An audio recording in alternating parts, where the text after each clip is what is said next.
A story to scare my son. Son, we need to have a chat about internet safety. I slowly crumpled down onto the floor next to him. His laptop was open and he was playing Minecraft on a public server. His eyes were locked into the action. Comments scrolled down the side of the screen in a chat box. Son, can you stop your game for a minute? He exited the world, closed the laptop, and looked up at me.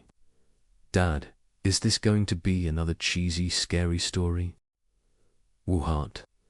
I faked hurt feelings for a second, and then grinned at him. I thought you liked my cautionary tales. He grew up listening to my stories about children who encountered witches, ghosts, werewolves, and trolls. Like many generations of parents, I used scary stories to reinforce morals and teach lessons about safety. Single dads like me should use all the parenting tools at their disposal. He scrunched his face a little.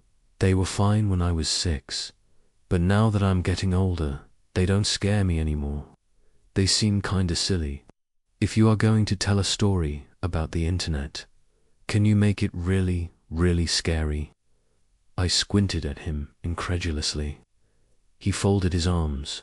Dad, I'm 10 and I can handle it. Okay, ... I'll try. I began. Once upon a time, there was a boy named Colby.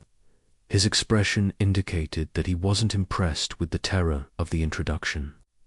He sighed deeply and settled in for one of Dad's cheesy stories. I continued. ...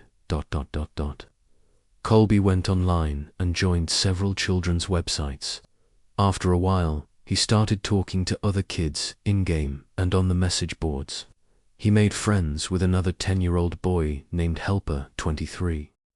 They liked the same video games and shows. They laughed at each other's jokes. They explored new games together. After several months of friendship, Colby gave Helper 23 6 diamonds in a game they were playing. This was a very generous gift. Colby's birthday was coming up, and Helper 23 wanted to send him a cool present in real life. Colby figured it wouldn't hurt to give Helper 3 his home address, as long as he promised not to tell it to any strangers or grown-ups. Helper 3 swore he wouldn't tell anyone else, not even his own parents, and set about mailing the package. I paused the story and asked my son, "Do you think that was a good idea?" "No," he said, shaking his head vigorously. In spite of himself, he was getting into the story. Well, neither did Colby. Colby felt guilty about giving away his home address, and his guilt began to grow and grow. By the time he put on his pajamas the next night, his guilt and fear were larger than anything else in his life. He resolved to admit the truth to his parents. The punishment would be steep, but it was worth it to have a clear conscience. He squirmed in his bed as he waited for his parents to tuck him in. My son knew the scary part was coming up. In spite of his tough talk, he leaned forward, wide-eyed. I spoke quietly and deliberately. He heard all the noises of the house. The washing machine bounced around in the laundry room. Branches scraped against the brick outside his room. His baby brother cooed in the nursery. And there were some other noises he COULDN. Single quotes T ... pinpoint. Finally, his dad's footsteps echoed down the hall. "Hey, Dad," he called out nervously. "I have something to tell you." His dad stuck his head in the doorway at a weird angle. In the darkness, his mouth didn't seem to move and the eyes were all wrong. "Yes, son." The voice was way off too. "Are you okay, Dad?" the boy asked. Hung. Sung the father in his strangely affected voice. Colby pulled his covers up defensively. Is Mom around?" "Here I am."